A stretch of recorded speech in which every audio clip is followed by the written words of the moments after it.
అందరికీ నమస్కారం అండి. 2018 దాజీ గారి భండారాలో దాజీ గారు మూలంతో తాదాత్మ్యం అనేటువంటి సందేశాన్ని ఇచ్చారు.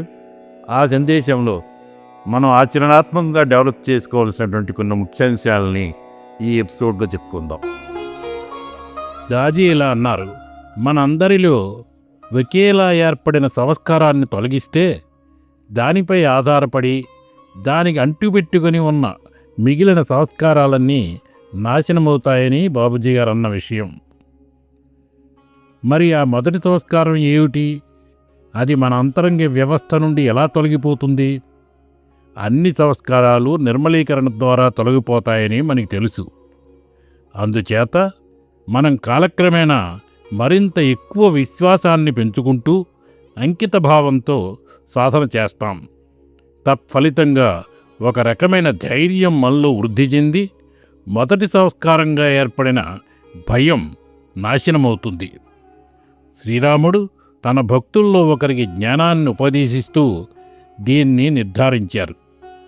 అత్యంత గొప్ప వరం ఏమిటి అని ఆయన్ని ఆ భక్తుడు అడిగితే అభయం అంటే భయం లేకుండా ఉండడం అని చెప్పారు. సహజ మార్గంలో మనం ప్రతిరోజు నిర్మలీకరణ చేసుకుంటున్నప్పటికీ ప్రశిక్షకుల ద్వారా వ్యక్తిగత సిట్టింగులు తీసుకోవడం, సామూహిక ధ్యానాల్లో పాల్గొనడం వంటివి మన చేతనత్వంలోని వివిధ పొరల్లో పేరుకుపోయిన సంస్కారాలను తొలగించడంలో చాలా గొప్పగా సహాయపడతాయి. సాయంకాలం మనం చేసే నిర్మలీకరణ ప్రక్రియ ద్వారా రోజువారీ సంస్కారాలను, రోజువారీ ముద్రల్ని తొలగించుకుంటాము.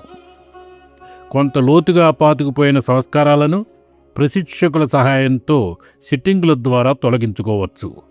మరింత లోతుగా పాతుకుపోయిన సంస్కారాలను తొలగించుకోవడానికి మన గురువర్యులు సహాయపడగలరు.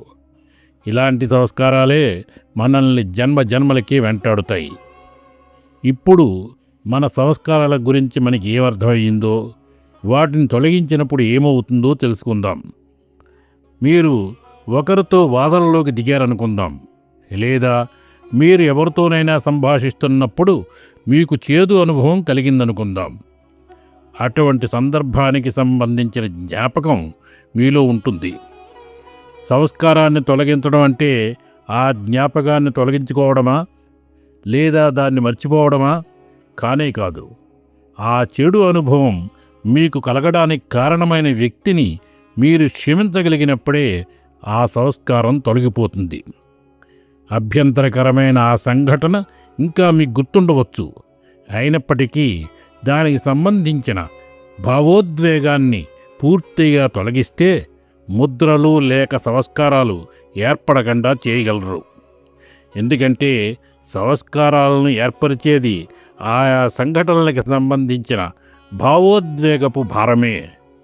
భావోద్వేగపు భారము అంటే నేను ఇష్టాలు అనేటువంటి రెండింటితోనూ నిండి ఉన్నానని అర్థం. మీకు మీరే చూసుకోవాల్సింది ఏమిటంటే, మీరు మీ దైనందిన కార్యక్రమాల్లో మీ ప్రతిచర్యలతో ప్రతి క్షణం అప్రమత్తంగా ఉంటున్నారా? అలా కాకుండా ఇంకా చర్యకు ప్రతిచర్య చేస్తూనే ఉన్నారా? లేక మూలంతో తాదాత్మ్యం చెంది ఉన్నారా?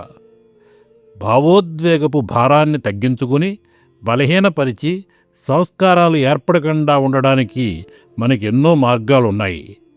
అందులో ఒకటి నిరంతర స్మరణ. నిరంతర స్మరణలో సృష్టికర్తతో మనం తాదాత్మ్యం చెంది ఉన్నప్పుడు, హృదయమంతా నిండిన ప్రేమతో మన గురువర్యుల స్మరణలో ఉన్నప్పుడు, మరియు అత్యంత భక్తితో మన చర్యల్లో పాల్గొన్నప్పుడు మనకు సంస్కారాలు ఏర్పడవు.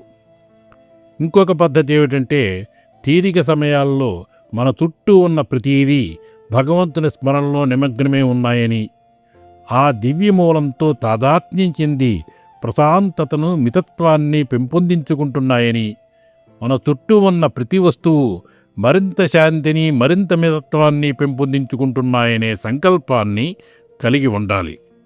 అప్పుడు చాలా తక్కువ సమయంలోనే మీరు రోజువారీగా నిర్మలీకరణ చేసుకోవాల్సిన అవసరం లేని స్థాయికి చేరుకుంటారు.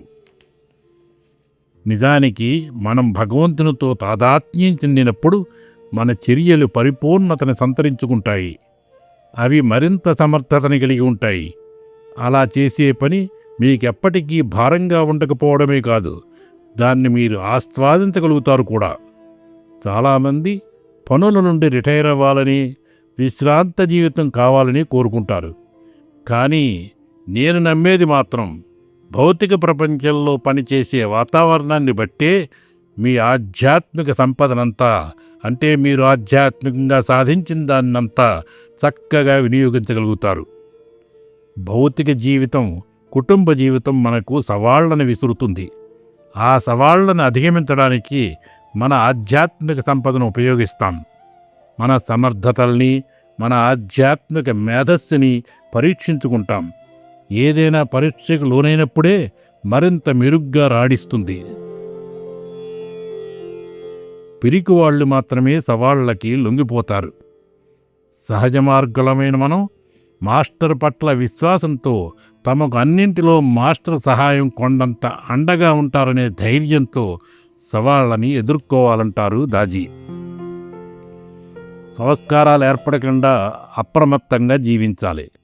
లేకపోతే జీవితాంతం నిర్మలీకరణ చేసుకోవాల్సి వస్తే నిరుత్సాహంగా ఉంటుంది. ఒక అభ్యాసి తన గురించి తాను పొగుడుకుంటూ బాబూజీ గారికి ఇలా ఉత్తరం రాశారు: నేను గత 15-20 సంవత్సరాలుగా చాలా అంకిత భావంతో సాధన చేస్తున్నాను. దానికి బాబూజీ తనదైన వివేకంతో, మీరింకా సాధన చేస్తూ ఉన్నందుకు నాకు చాలా బాధగా ఉంది. ఎందుకంటే ఇన్నేళ్ల సాధనతో మీరిప్పటికే లక్ష్యాన్ని సాధించి ఉండాలి. అయితే దురదృష్టకర విషయం ఏమిటంటే, ఇన్నేళ్ల సాధన తర్వాత కూడా మీరింకా శ్రమపడుతూ ఉండడం అని జవాబిచ్చారు. కాబట్టి దీనిని మీ హృదయానికి తీసుకుని బాబూజీతో, బాబూజీ, ధ్యానం చేయవలసిన అవసరం లేకుండా, మనస్సును నియంత్రించవలసిన అవసరం లేకుండా ఉండే ఉన్నతమైన జీవనశైలిని మేము తప్పకుండా కలిగి ఉంటామని మీరు చెప్పగలగాలి. మీలో గత సంస్కారాలు నిర్మూలనైపోయి ఇకపై సంస్కారాలు ఏర్పడకుండా, ఇక నిర్మలీకరణ చేసుకోవలసిన అవసరం లేకుండా జీవించాలి.